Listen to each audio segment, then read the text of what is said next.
The women's prison cafeteria was loud. Trays clattering, chairs scraping, inmates shouting over one another. Steam rose from industrial-sized pots behind the serving line, mixing with the smell of disinfectant and something that might have once been meatloaf. Fluorescent lights buzzed overhead, casting harsh shadows across tables bolted to the floor. This was where hierarchies were established, where respect was earned or stolen, where the slightest misstep could change everything. Then the noise shifted. An elderly woman stepped onto the path, moving slowly, carefully, clutching her tray with both hands. Gray hair, slouched back, the kind of inmate everyone ignored or targeted. The gang leader noticed her immediately. She smirked, stretched her leg out just a little, and the old woman went down hard. Her tray flew, food scattered across the floor. Laughter exploded from every corner of the cafeteria.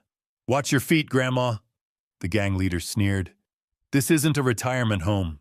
The elderly inmate didn't cry, didn't yell.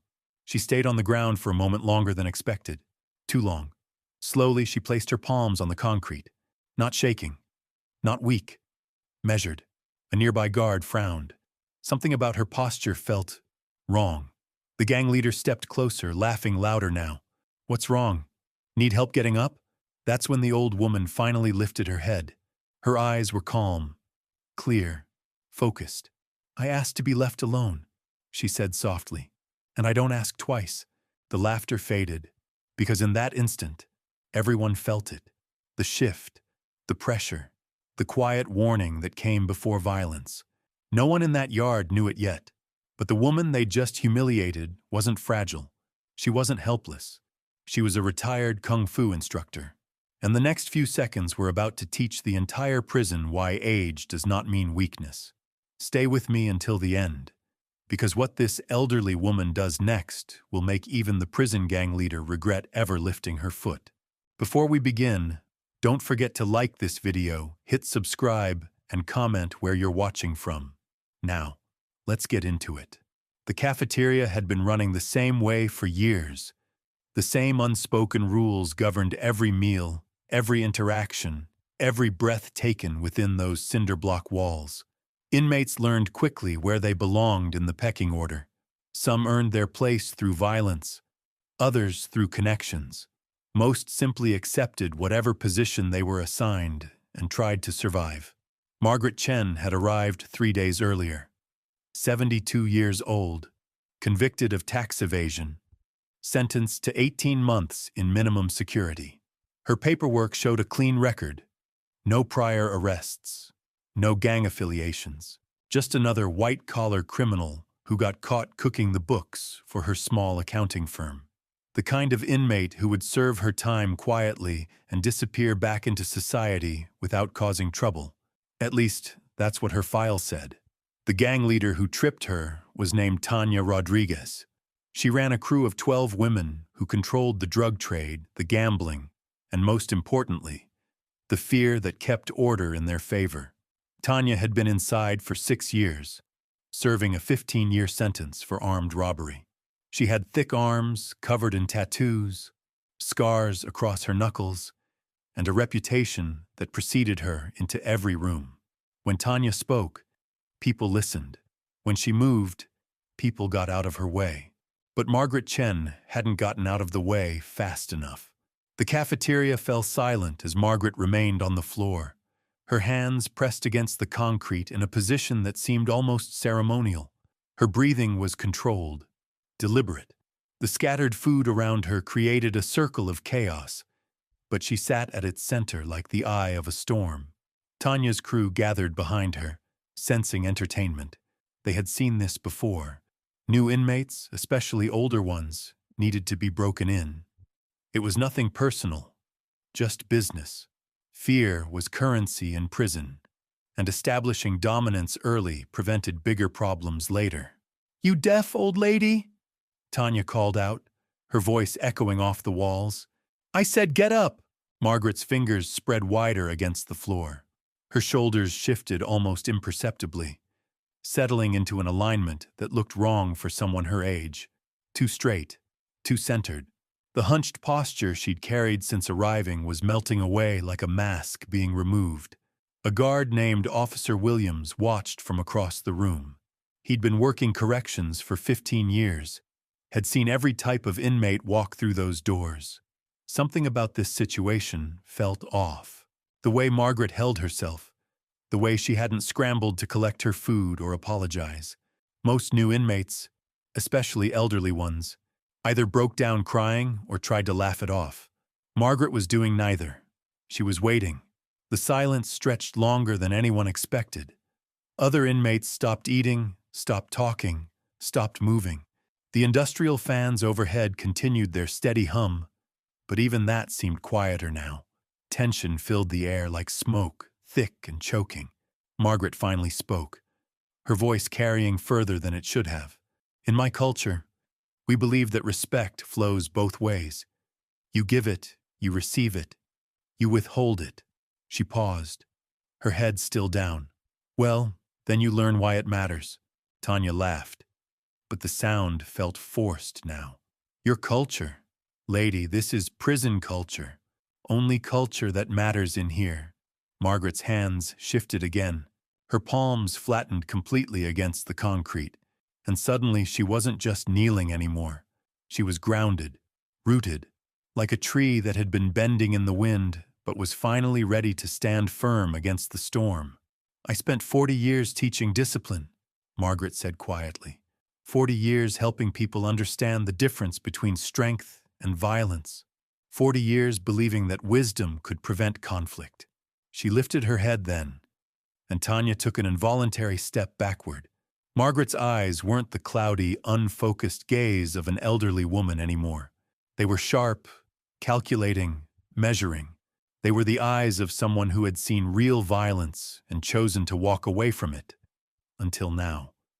But some lessons, Margaret continued, rising slowly to her feet with a fluidity that defied her age, can only be taught through demonstration. The cafeteria had gone completely still.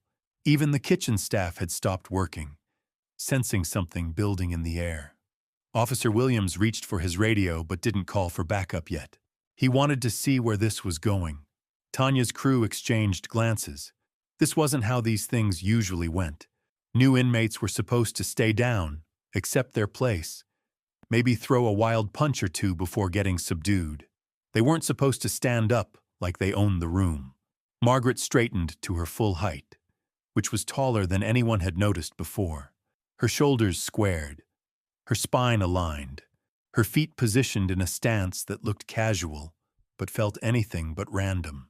40 years of muscle memory were awakening. 40 years of training that had never truly left her system. You want respect in here? Tanya snarled, trying to reclaim control of the situation. You earn it. And Grandma, you just earned yourself a beating.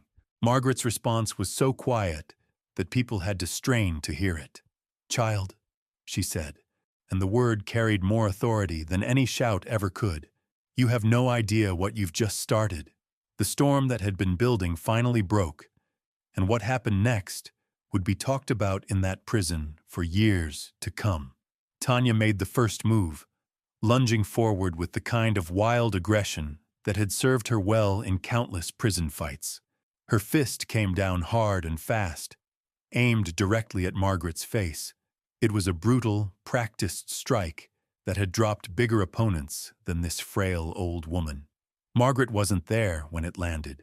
She moved like water, flowing around Tanya's attack with a grace that seemed impossible. One moment, she was standing directly in front of the gang leader. The next, she was beside her, having shifted just enough to let the punch sail harmlessly through empty air. The movement was so subtle, so economical, that most of the watching inmates missed it entirely, but they felt the result. Tanya stumbled forward, her momentum carrying her past her intended target. Confusion flashed across her face as her fist met nothing but air. She spun around, anger replacing surprise, and threw another punch. This one was faster, more controlled. Margaret stepped backward, her feet moving in a pattern that looked almost like dancing. The punch missed by inches, And suddenly Tanya found herself off balance again, leaning too far forward, exposed. That's when Margaret acted. Her hand moved faster than anyone thought possible for a 72-year-old woman. Palm strike to the solar plexus. Precise and devastating. Tanya doubled over, gasping. The air forced from her lungs in a single explosive breath. The sound echoed through the silent cafeteria like a gunshot. Margaret stepped back immediately, her hands returning to a neutral position at her sides. She wasn't gloating, wasn't celebrating. She looked almost sad, as though she regretted having to demonstrate what she'd spent decades trying to avoid. Tanya straightened slowly, her face red with embarrassment and rage. Around them, her crew began to move, sensing their leader needed backup. They'd seen enough prison fights to know when someone was in trouble, and right now, that someone was their boss. "Take her down," Tanya wheezed, still struggling to breathe properly. 3 women moved forward at once. They came from different angles, trying to overwhelm Margaret with numbers and aggression. It was a smart strategy, one that had worked countless times before against isolated inmates who didn't know how to fight. Margaret had been teaching people how to handle multiple attackers since before these women were born. The first attacker reached her from the left, throwing a haymaker that could have shattered bone. Margaret ducked under it, pivoting on her right foot, and drove her elbow into the woman's ribs. The crack was audible throughout the cafeteria. The attacker dropped to her knees, clutching her side, out of the fight before it really began. The second woman tried to grab Margaret from behind, looking to wrestle her to the ground, where size and strength would matter more than technique. Margaret sensed the approach without turning around, stepped to the side, and used the woman's own momentum against her. A simple hip throw, executed with perfect timing, sent the attacker flying across 2 tables before she crashed into a group of startled inmates. The third woman hesitated, suddenly realizing that this wasn't going the way anyone expected.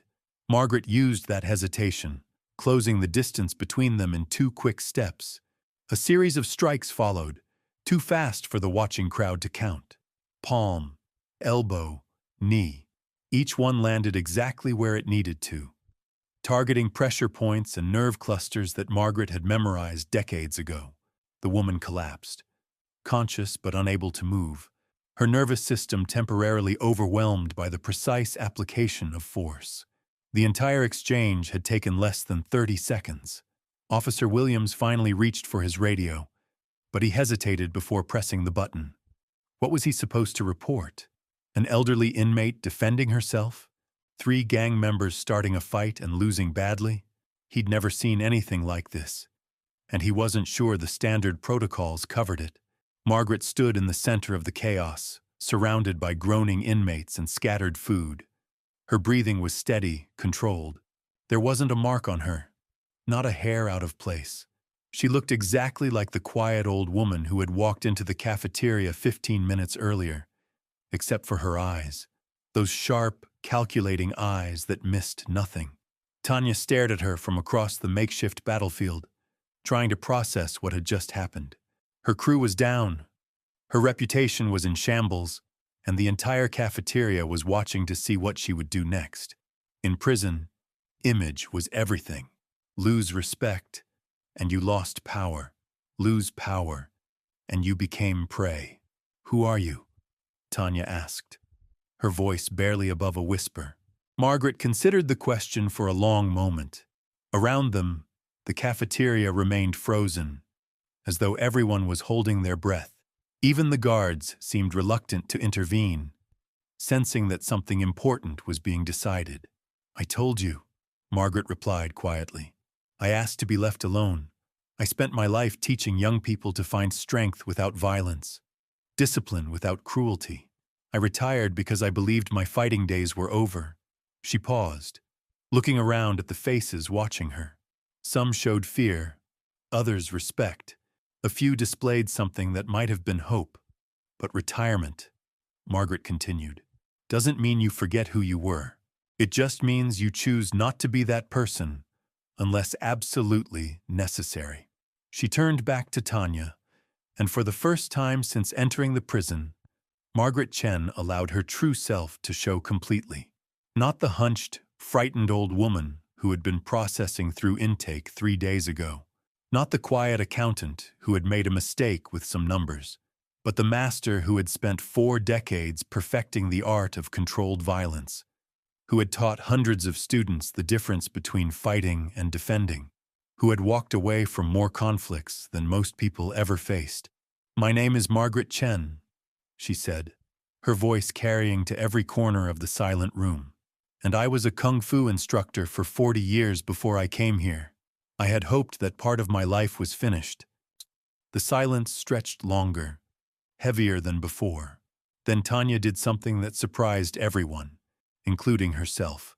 She took a step backward, acknowledging what everyone in the room now understood. The hierarchy had just shifted, and it would never be the same again. But this story wasn't over yet. What happened next would determine not just Margaret's place in the prison ecosystem, but whether the lessons she'd spent a lifetime teaching could find new ground in the most unlikely of places. The aftermath settled over the cafeteria like dust after an explosion. Margaret Chen stood motionless in the center of what had once been an ordinary lunch period, now transformed into something that would echo through the prison for months to come. Around her, 3 women lay groaning on the concrete floor, their confidence shattered along with their assumptions about age and weakness. But the real transformation was happening in the faces of those who watched. Inmates who had arrived expecting nothing more than watered-down soup and stale bread found themselves witnesses to something they had never imagined possible. The elderly woman they had dismissed, ignored, or targeted was revealing herself to be something entirely different. Tanya Rodriguez felt the weight of every stare in the room. Her crew was down, her authority challenged, and worse than that, she had been outclassed by someone her grandmother's age. In prison, reputation was everything. It determined who ate first, who got the best bunks, who walked the yard without fear. In less than 30 seconds, everything she had built over 6 years was crumbling. The silence stretched until it became unbearable. Someone had to speak, had to act, had to restore some semblance of the order that had governed this place for so long. Tanya opened her mouth, then closed it again, realizing she had no words for what she had just witnessed. Margaret filled the vacuum with her voice, calm and measured as still water. "Violence should always be the last option," she said, speaking not just to Tanya but to the entire room. "I spent 40 years teaching that principle, but when violence comes to you uninvited, when someone decides your age makes you an easy target, then violence becomes necessary." She moved slowly around the fallen women, checking each one with the careful attention of someone who understood exactly how much damage she had inflicted. Her touch was gentle now, almost maternal, as she ensured none of the injuries were life-threatening. The same hands that had delivered devastating strikes moments before now showed concern for those who had attacked her. "You," she said to the woman clutching her ribs, "breathe slowly. The pain will pass in a few minutes. Nothing is broken, but you'll be sore for a week." To the second attacker, still dazed from her flight across the tables, "Sit up gradually. Your equilibrium is off, but it will return." To the third, who remained conscious but unable to move, "The paralysis is temporary. Sensation will come back to your limbs within the hour." Officer Williams approached cautiously, his hand resting on his radio but not yet calling for backup. In 15 years of corrections work, he had never seen an inmate provide medical advice to the people she had just defeated. "Ma'am," he said carefully, "I need you to step back and put your hands where I can see them."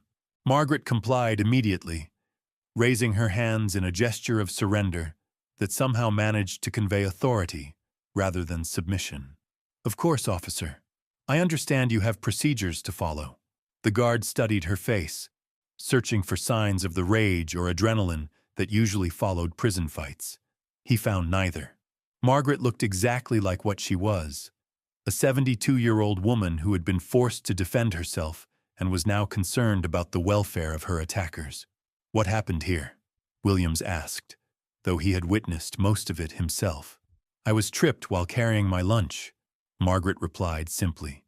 "When I attempted to get up, I was attacked by multiple individuals. I defended myself using the minimum force necessary to ensure my safety." The clinical precision of her language struck Williams as odd. Most inmates spoke in the crude vernacular of the yard, but Margaret sounded like she was filing a police report. Professional, detached, accurate. Around them, the cafeteria began to stir back to life, though the normal rhythms felt different now. Conversations resumed in hushed whispers. Inmates who had been eating returned to their meals, but their attention kept drifting back to the elderly woman standing calmly beside three groaning gang members. Tanya finally found her voice. "This isn't over," she said, struggling to project the menace that had once come so naturally. "You think you're tough? You think one lucky fight makes you somebody in here?" Margaret turned to face her, and again that strange calm filled the air.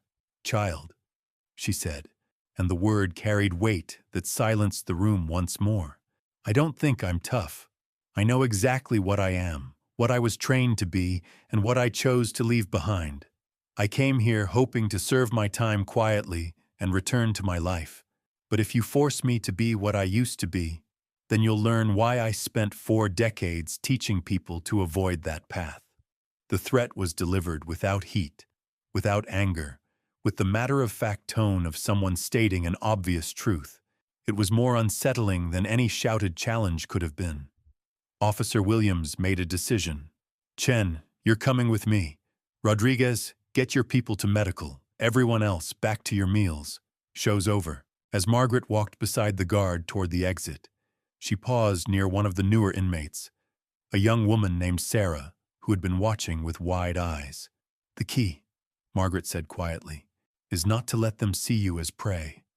Stand straight, make eye contact, respect yourself, and others will follow."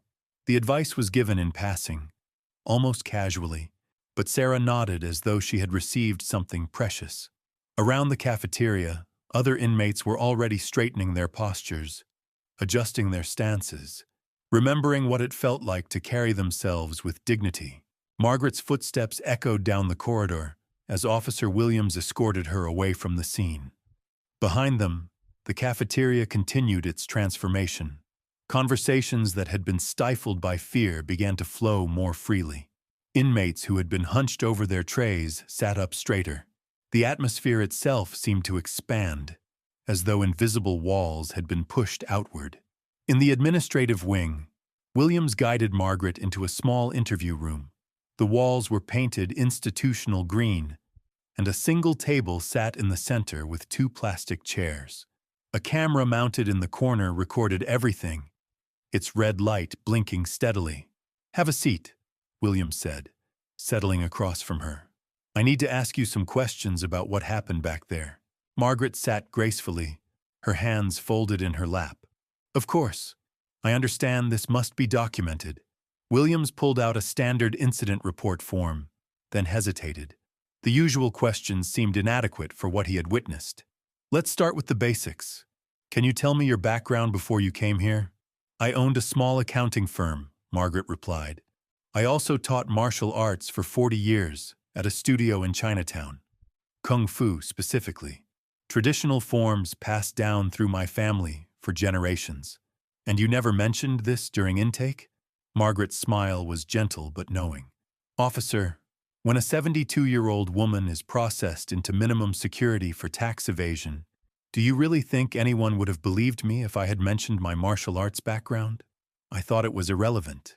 I had retired from teaching 3 years ago. I believed that part of my life was finished." Williams set down his pen, studying her face. "What changed?" "Nothing changed," Margaret said quietly. "I am exactly who I have always been. But sometimes, circumstances force us to remember who we were before we decided to be someone else." The interview continued for another 20 minutes, but Williams found himself asking questions more out of curiosity than necessity.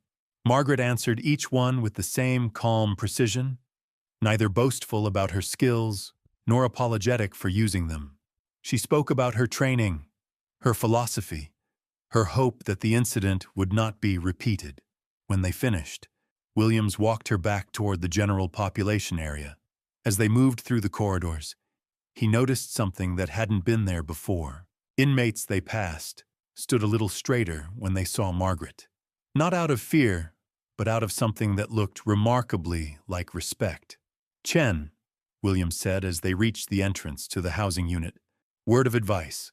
What happened today is going to spread through this place like wildfire. Some people are going to see you as a threat. Others might see you as protection. Either way, your quiet time is probably over." Margaret nodded thoughtfully. "I understand. But officer, I want you to know something. What happened today was not about establishing dominance or building reputation.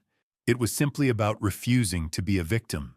That's a lesson everyone deserves to learn, regardless of where they find themselves." As she walked back into general population, Margaret Chen carried herself exactly as she had that morning. Calm, dignified, unhurried. But now everyone who saw her understood what lay beneath that quiet exterior. The elderly accountant was gone, replaced by someone far more complex and infinitely more dangerous. The ripple effects had already begun. In the cafeteria, Tanya's crew was regrouping, but their confidence was shaken. Other inmates were reassessing their own positions in the hierarchy. Guards were reviewing security footage, trying to understand how an elderly woman had moved with such speed and precision. But the most significant change was invisible, carried in the straightened spines and lifted chins of women who had remembered what it felt like to refuse to be small. Margaret Chen had not just defended herself. She had demonstrated that power could come from unexpected places, that age did not equal vulnerability, and that sometimes the most dangerous person in the room was the one everyone underestimated. The prison would never be quite the same again, and Margaret's story was far from finished. Word traveled through the prison like wildfire, but not in the way anyone expected. There were no shouted proclamations, no dramatic retellings that grew more exaggerated with each passing. Instead, the story moved in whispers, in glances, in the subtle shift of body language that spoke louder than words ever could. By evening count, every inmate knew what had happened in the cafeteria. They knew that the quiet old woman in cell block C had put down 3 gang members without breaking a sweat. They knew that Tanya Rodriguez, who had ruled through fear for 6 years, had been humbled by someone twice her age. But more importantly, they knew that the rules they had lived by were no longer absolute. Margaret Chen sat on her narrow bunk, reading a paperback novel she had borrowed from the prison library. To anyone watching, she looked exactly like what the intake form said she was, a 72-year-old accountant serving time for white-collar crime. But the women walking past her cell moved differently now. Some slowed their pace, stealing curious glances. Others hurried by, unwilling to meet her eyes. A few nodded respectfully, as though acknowledging something they couldn't quite name. The change wasn't limited to her cell block. In the yard, conversations carried a different tone. Inmates who had spent months avoiding eye contact with the guards now stood straighter during count. Women who had accepted harassment from stronger prisoners began to push back, their voices finding strength they hadn't known they possessed. The ripple effect of Margaret's demonstration was spreading through the population in ways no one could have predicted. But with change came consequences. Tanya Rodriguez lay in her bunk 2 blocks away, staring at the ceiling and feeling the ache in her solar plexus where Margaret's palm strike had landed. The physical pain was nothing compared to the damage done to her reputation. 6 years of carefully built authority had crumbled in 30 seconds, and she knew that weakness in prison was like blood in water. It attracted predators. Her crew had scattered after the incident. Some claimed injuries that would keep them in medical for days. Others simply distanced themselves, unwilling to be associated with failure. Tanya understood their logic, had used it herself when other leaders fell. Loyalty in prison lasted only as long as protection, and protection flowed from strength. Without strength, she was just another inmate counting days. The thought burned worse than any physical wound. 3 cells down from Margaret, a young woman named Rosa Martinez watched the corridor through her small window. She had been inside for 8 months, serving 2 years for assault, and had learned to navigate the complex social structure that governed prison life. Keep your head down. Don't make waves. Find a protector if you could. Survive if you couldn't. The rules were simple, even if following them wasn't. But something had shifted today. Rosa had seen the fight, had watched an elderly woman move like water around attacks that should have destroyed her. More importantly, she had seen the aftermath, the way Margaret checked on the women she had defeated, ensuring they weren't seriously hurt. The way she spoke to Officer Williams, calm and respectful, but never submissive. The way she carried herself back to her cell, neither proud nor ashamed, just centered. Rosa knocked quietly on Margaret's cell door frame. "Excuse me, ma'am. Could I talk to you for a minute?" Margaret looked up from her book, gesturing to the small plastic chair that served as the cell's only furniture besides the bunk. "Of course, dear. What's your name?" "Rosa. Rosa Martinez." She sat carefully, studying Margaret's face for signs of the violence she had witnessed hours earlier. She found none. "I wanted to thank you." "Thank me? For what?" "For showing us it's possible." Rosa's voice dropped to a whisper. "I've been getting hassled by this woman in my block. Nothing major, just pushing around. Taking my commissary sometimes. I thought I had to accept it, you know? Keep the peace." Margaret closed her book, giving Rosa her full attention. "And now? Now I know I have options." Rosa straightened slightly, unconsciously mimicking the posture she had observed. "I don't have to be a victim just because someone decides to make me one." Margaret's expression grew thoughtful. "Violence should always be the last option, Rosa. What I did today, I did because I was attacked by multiple people and had no choice.